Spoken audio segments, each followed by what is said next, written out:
પોરબંદરના માર્કેટ યાર્ડમાં સફાઈના અભાવે ગંદકીના ઢગલા જોવા મળી રહ્યા છે, જેમાં દરરોજ હજારો લોકોની અવરજવર થતી હોય છે। ત્યારે સમગ્ર જિલ્લામાં શાકભાજીનું વિતરણ થતા આ માર્કેટ યાર્ડમાં ગંદકીને કારણે રોગચાળો ફેલાવાની દહેશત વ્યક્ત કરવામાં આવી રહી છે। પોરબંદર શહેરમાં સફાઈ અને ગંદકીના પ્રશ્નો અવારનવાર સામે આવતા રહે છે।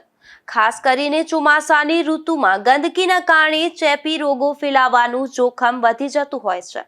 આવા સમયે પોરબંદરના માર્કેટ યાર્ડમાં અનેક સ્થળોએ ગંદકીના ગંજ જોવા મળી રહ્યા છે। માર્કેટ યાર્ડમાં દરરોજ હજારો લોકો ખરીદી અને વેપાર માટે આવે છે, જ્યારે અહીંથી સમગ્ર જિલ્લામાં શાકભાજીનું વિતરણ પણ કરવામાં આવે છે। શાકભાજી માર્કેટની નજીક જ એકઠી થયેલી ગંદકી અને કચરાના કારણે દુર્ગંધ ફેલાઈ રહી છે। આ સ્થિતિને કારણે માખી મચ્છરનો ઉપદ્રવ વધવાની સાથે રોગચાળો ફેલાવાની દહેશત પણ ઊભી થઈ છે।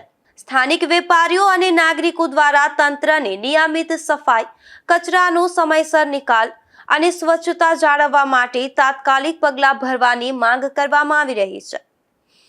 નિપુલ પોપટ સાથે અશોક થાનકી, ગુજરાત ન્યૂઝ, પોરબંદર।